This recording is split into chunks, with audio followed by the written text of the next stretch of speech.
Well, we got multiple users signed in on my account.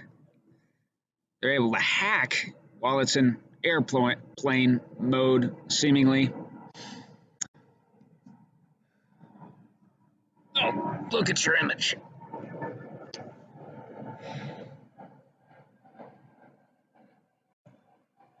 Yeah, I've become an awfully dim bulb, too strewn out, too unconcentrated, you know. No, kids, I don't recommend you smoke weed every day.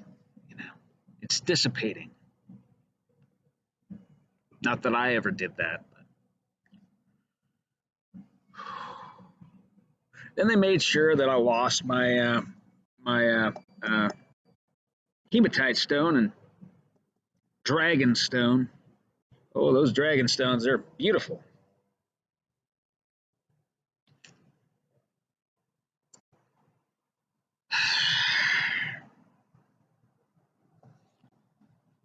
You know, so yesterday I went in to have a float tank experience. Now, if you've never tried that, you float in this little body of water in absolute darkness. The water is it's super saturated with Epsom salts, I believe.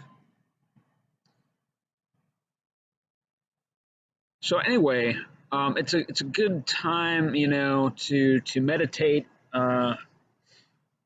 Just examine whatever comes to mind. Now I brought in a couple of crystals with me. I had a sizable ruby,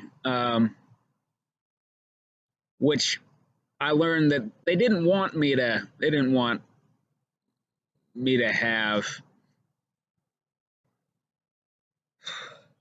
That's not a gem quality stone or anything. Very cheap.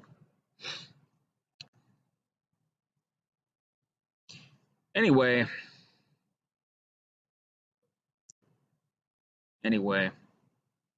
kept that thing over my heart, during their little thrust with me, So there's some savage operators, who'd been partially skinned when they were just babies, and they were down there with the plumbing, rapping on the pipes, and they connected up. Maybe it's just a program, maybe it's just a pre edited program that they were running through this microwave emitter. Evidently conducts through the pipes, or it seemed to be going around, inside the hollow of the tank. It's just plastic. It's an injection mold.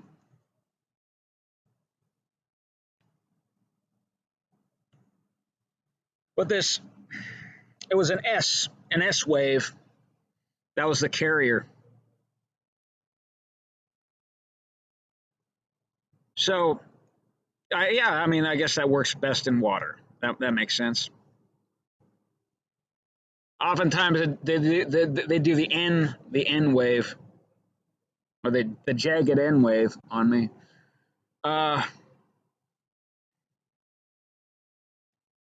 Then there's the fire set of the sometimes run.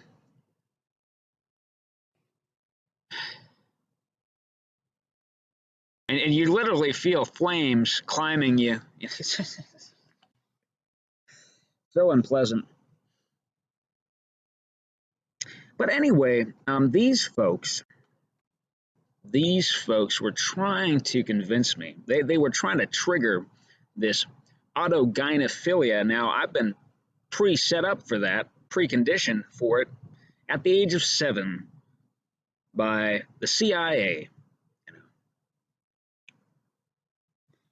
Big complex conditioning process, highly refined, very sophisticated. Multiple things they were trying to do, blah, blah, blah. You can look into that. You can do some research. Books have been written, plenty of videos, well documented, paperwork, most of which was destroyed in 1973. Patents, most of which were destroyed in 1973. You know, so anyway.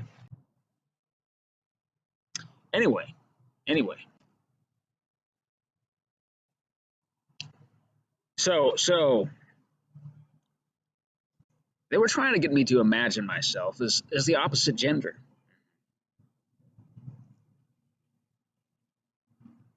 And they you know didn't take much for them to succeed at that, because I was told a number of things, like it somehow hurts women to, when they hug me, it somehow hurts them, and all kinds of stuff, and that the only connection to the feminine, to the feminine aspect of all creation, to that which is yin and has a kind of passive purity, I suppose, would be found within myself, would be found within my own self-cultivation.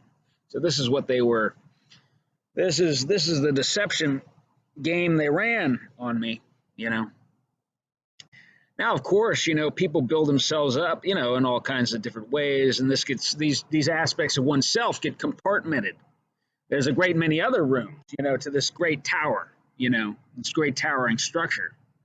Human beings are towers, we walk around, we're very, anyway,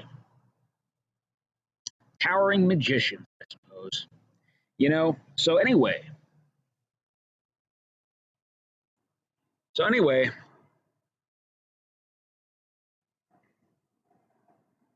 And the whole thrust of it, really, it was the fact that these people were gently mutilated. And now I've taken a stand against circumcision,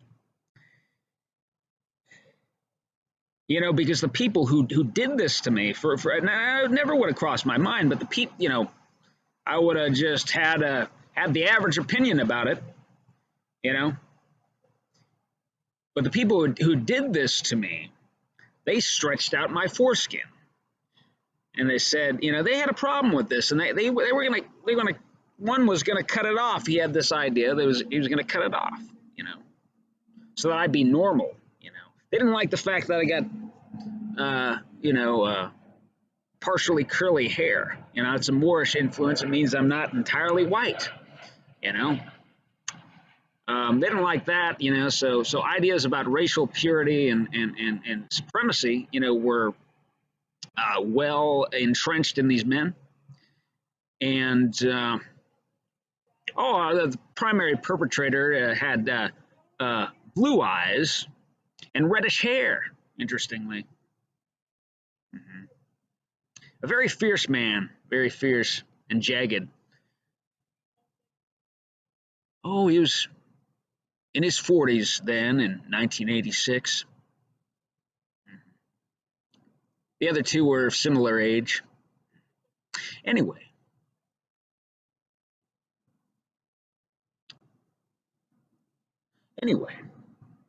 So getting back to it, so their proposal, for uniting the cut and uncut.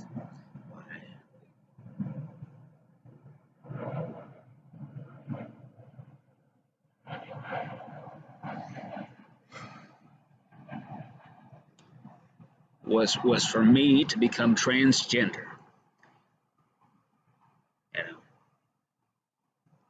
They said consistency brings harmony and well regard. That was their final little message. It was a post-hypnotic thing, or this is me.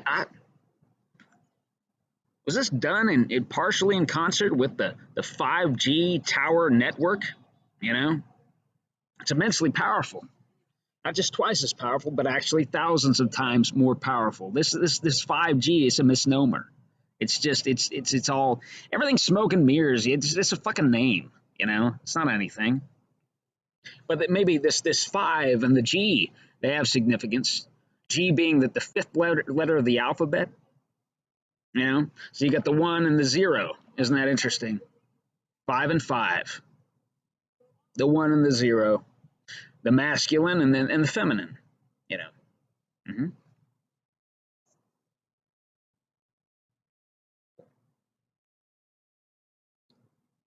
So the highest bandwidth, you know, between the two.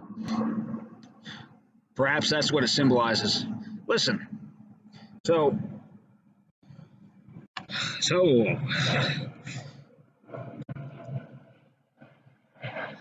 they said, you deserve this. You deserve this. You know, it's funny, and I'm not veering off topic here. There's this condition called phimosis. It's a medical condition, evidently. Phimosis. You can look it up. You won't get anywhere except you'll see advertisements for surgeons who correct this condition, this medical condition. Mm-hmm. You know, now supposedly I'm a phimotic or I've got phimosis. Supposedly, it was funny at the state hospital, you know, where I was incarcerated because of all this targeting, you know, with microwave emitters. Mm-hmm.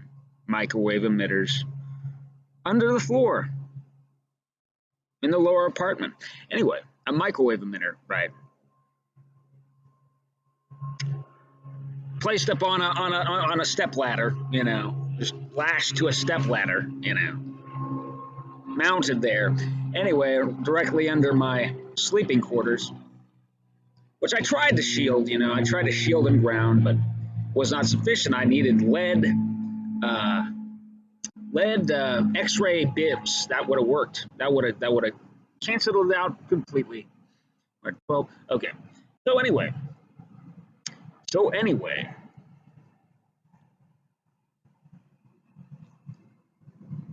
after over a year, they got me to do something rash, but I didn't have the heart to kill these people.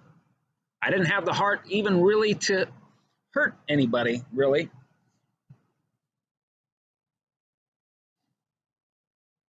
Because that doesn't help. Just because that doesn't help, that's all.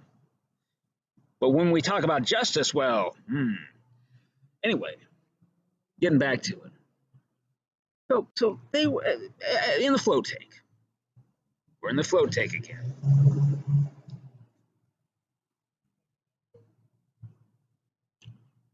So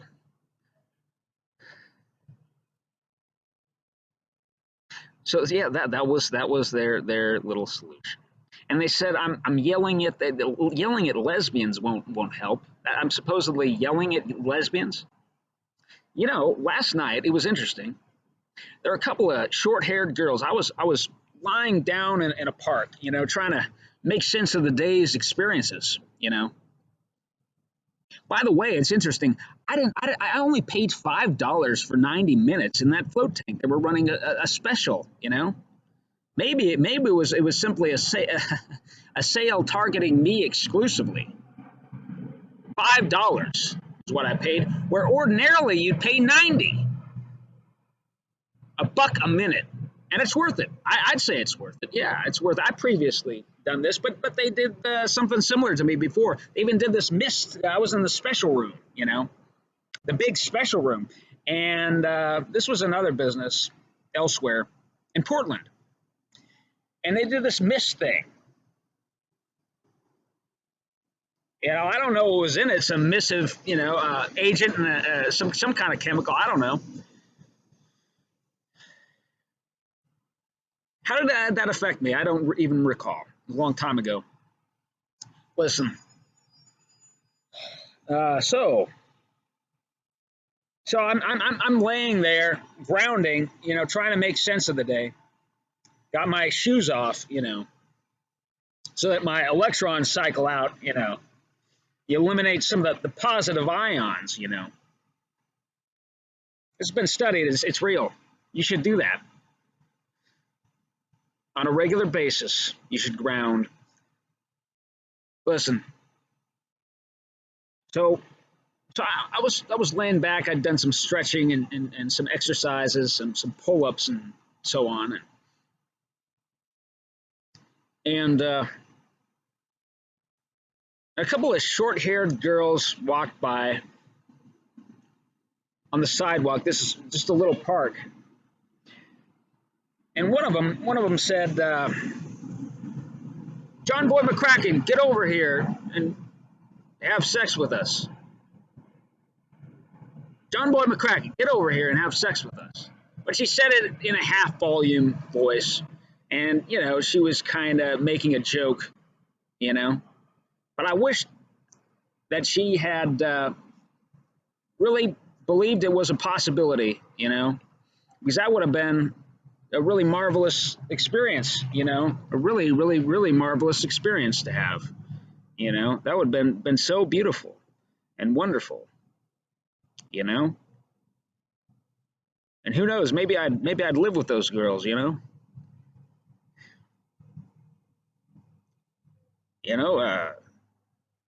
One was, a little more of a, straightforward, kind of girl, who kind of had access to her, she was in touch with her inner man, and the other was more feminine, wider hips, and yeah, these are wonderful, wonderful, wonderful girls, wonderful people. Would have been really nice.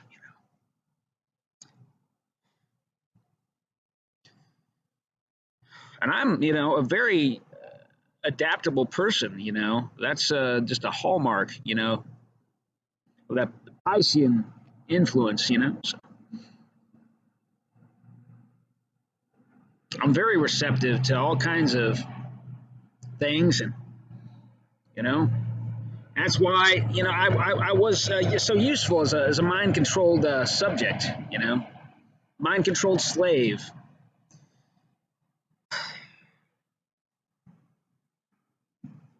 That's why I was roped into black ops, and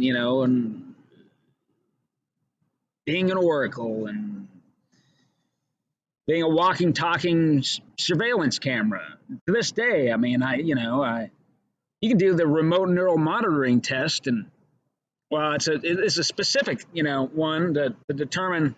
Anyway, if you press your palms into your eyes, and you see a bunch of pixels, and you got finer pixels in the center and broader pixels out, to the array, is as it should be to decode the visual information. It's some kind of cell cauterization on the back of the eye. What structure is that called? I forgot.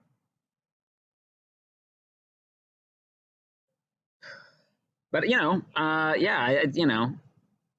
that's what I've got. How about you, friend? Why don't you do the test to determine whether or not you have that as well? You know, how's it done? I don't know. Some kind of CIA machine that they have you look into. It's some kind of helmet device. There are multiple ones, including there's this ancient one that's it seems to be made of glass. No cords attached to it or anything. It is some kind of fine nanotech. This is like a Russian technology. It's a Russian technology. This Russian witch, she had me wear this thing when I was, I don't know, 8 or 9.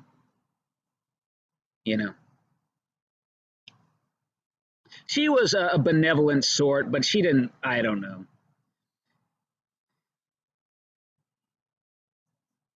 I told them, I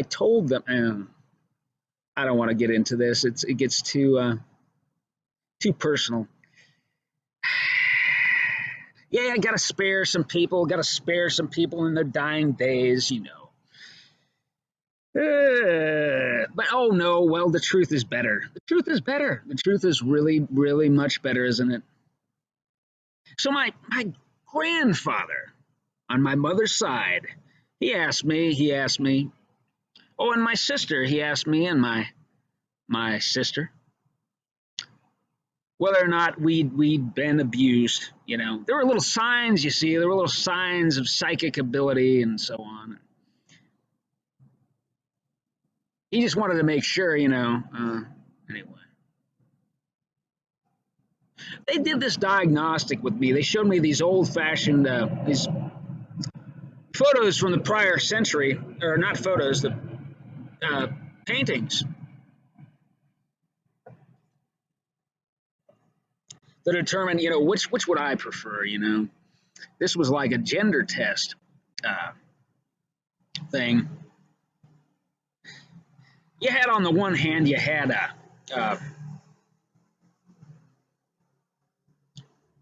this young man. He had there was an axe in the background. He was sitting on a bench. It was lying up against the oh, I think a stone wall. Maybe it was. Yeah, it was a stone wall. But then dividing it, there was some wallpaper, some kind of wallpaper, some kind of sort of masculine wallpaper, I suppose. Red. The predominant color was red, and his hair was his hair red? I don't know. He had a kind of sort of a somewhat military dress uniform on, it seemed. Or there were things about his clothes that looked vaguely military. And he had a bit of a sternness about him. And then on the other hand, there was a predominantly greenish, very very flowy depiction of a young woman, and she, you know, her eyes indicated that she was very perceptive and intuitive, and so she had a more, I don't know, receptive look, you know. So the question was posed, which would I prefer, as though, oh, these are just such clear cut dichotomies, you know, and I was kind of torn, you know. Human beings are much more complex than that. You can't. This is not wise. It's not wise. Oh, and then I think all it was a cookie, a chocolate chip cookie with bits of bits of cannabis in it.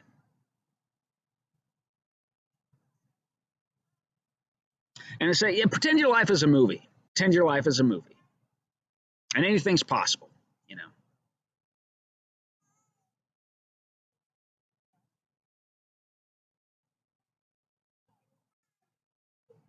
Hi, how's it going? Good.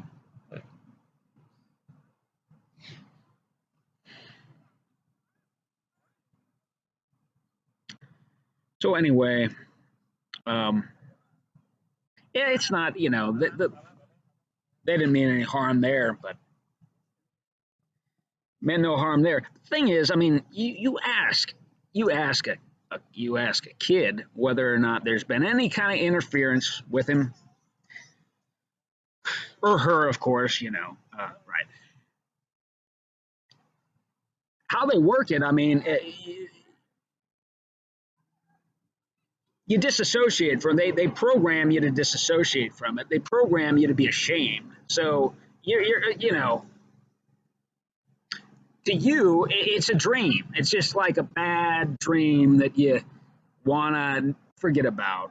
You know, it's like you'd seen a movie. You'd seen some independent movie that was very very dark, very very very very very very very very very very dark, and it was about everything in the universe.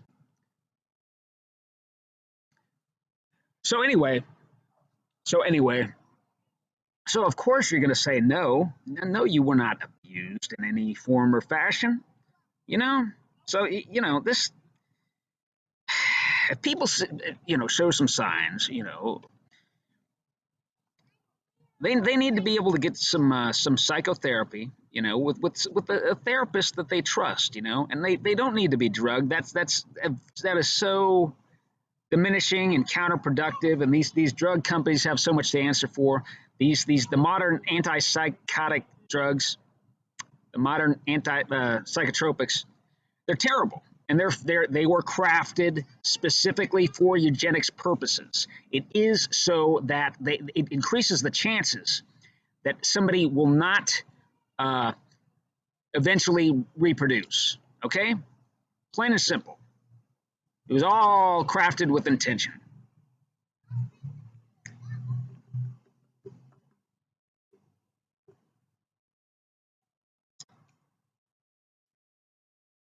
And it destroys the body, it destroys the mind. Period. End of story. You're supposed to have all these emotions. These are survival tools, Okay, if you're feeling anxious or mad or sad or anything, that's for a reason. It's to goad you into some kind of action which will correct the situation. Okay.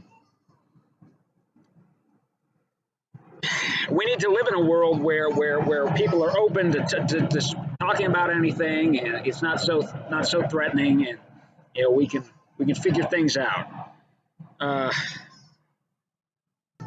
So historically, over there in the east,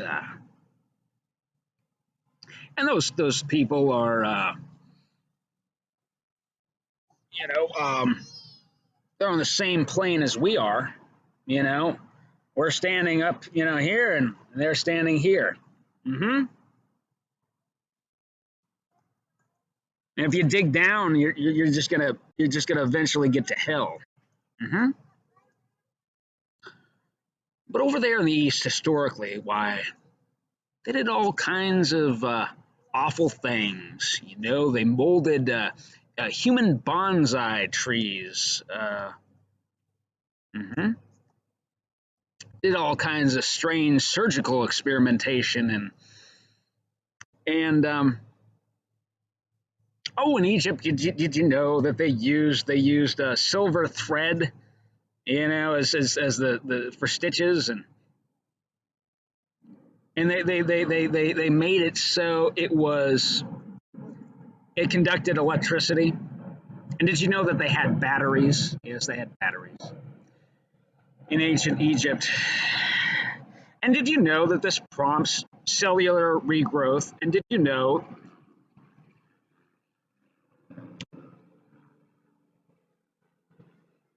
But anyway, I'm getting off topic here. Listen, the thing is, despite all the awful things that they did, as far as human modification, body modification to their, the people they owned and so on, and children they bought, they were actually perhaps worse than the compact Chicos over there in the West, and that's some unsung history, you have to dig deep for.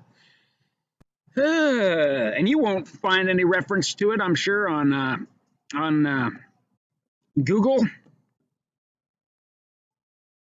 Anyway, so I'm the sole point of reference. Anyway, listen, friends. But the thing is, they couldn't countenance circumcision over there. That was just going too far, man. Going too far. That's an Egyptian slave practice. It lessens the bondability. It makes it so that man will be less inherently monogamous. Mm-hmm. So then they can breed him with different slave women, to produce different offspring for different purposes. Mm-hmm. Because they may not like this child and say, oh, we don't need any more of him. It's like breeding livestock, okay? You know, the domestic animals we have today, they're so completely warped and screwed up. They're insane. All of them are insane. Completely insane.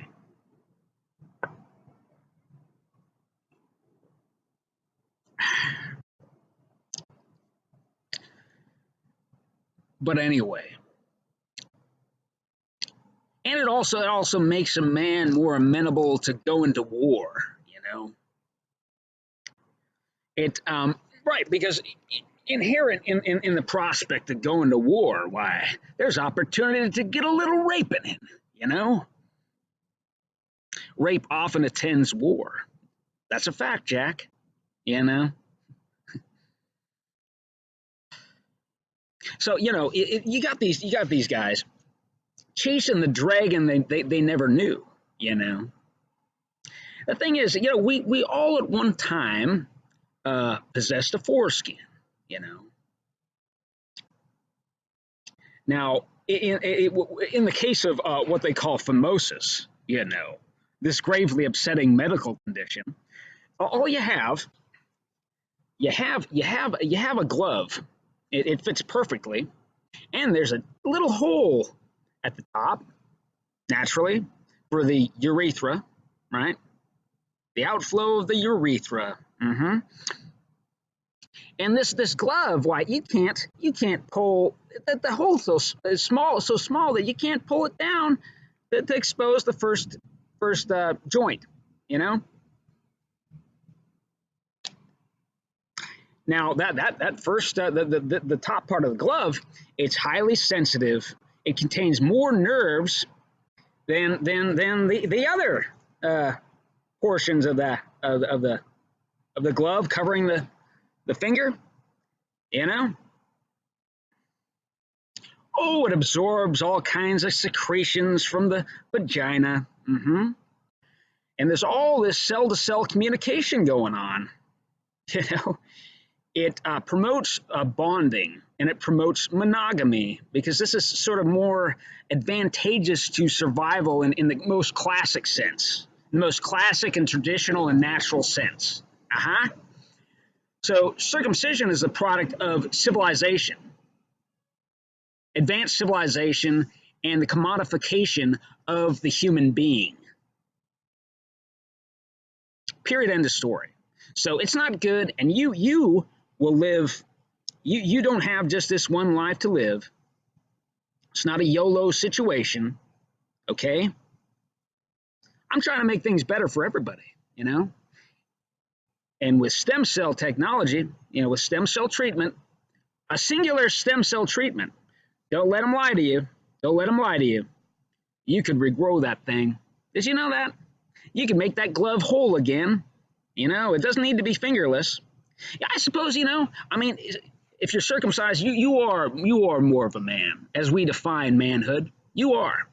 I would think it would be more manly, in fact, to skin the entire thing, you know, right up against the scrotum, just skin. But that's a more delicate surgical operation, you know, and yeah, I think yeah, it should cost more.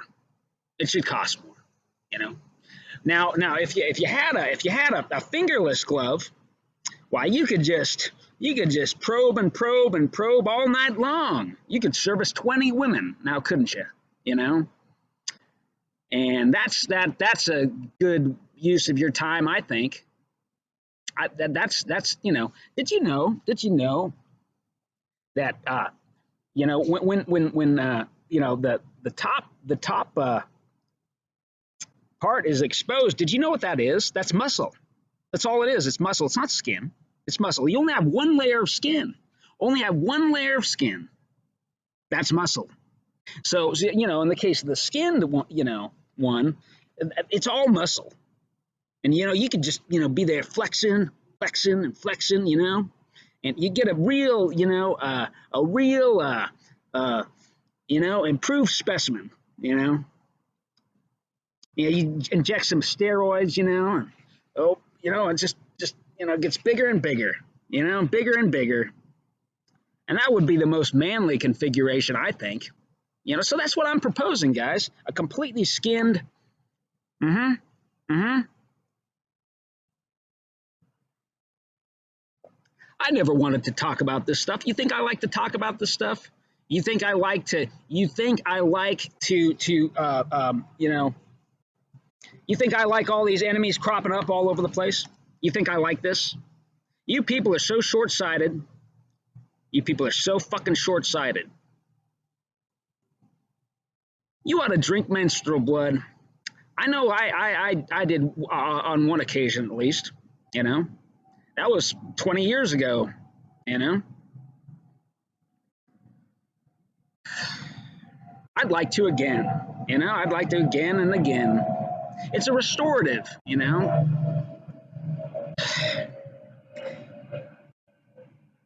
And it lets you know a lot about that woman, all kinds of things potentially. You know, and then you can help her. You know, you're going to be more loyal to her. And that's the right thing. That's the right thing. Okay, rather than going around whoring, Mm-hmm. And I tell you, I really hate to hear the commiseration stories of men, And I'm thinking all the time. I'm thinking, and I interject things, and I say, well, she has a point, Well, I mean, well, this is all that's going on there, man, and I hate this. I hate it. I hate it. Okay, it's really tiresome. That kind of shit needs to stop. That kind of shit needs to stop. In the future, it's going to stop. It's going to fucking stop. You're not going to, this is going to be said, you better start recording your little commiseration stories in bars and stuff. Yeah. Where you're drinking too much. Yeah. You better start doing it. These will be just rare gems, man. And there should be fucking movies made about these fucking commiseration stories. All the misunderstandings and shit. It'll be fucking priceless art one day.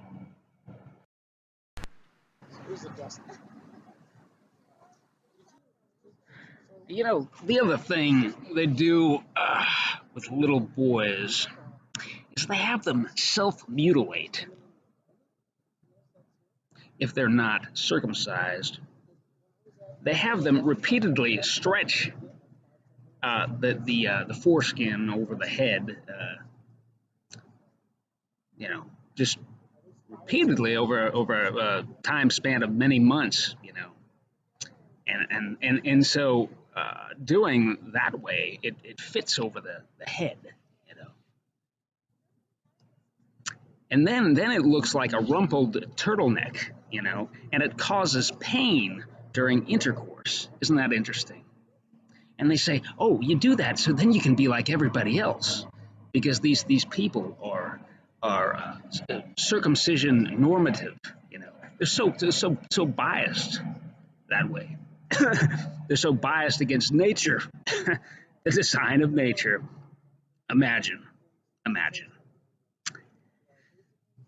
So all I'm saying is, get back to nature.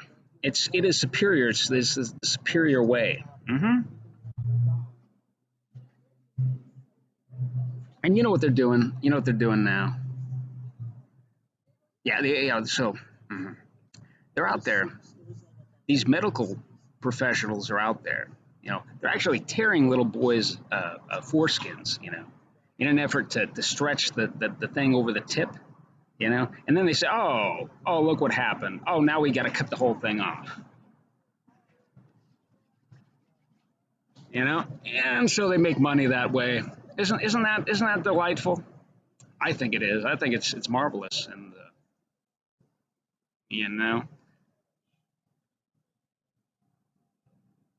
I gotta think up ways, to make money like that.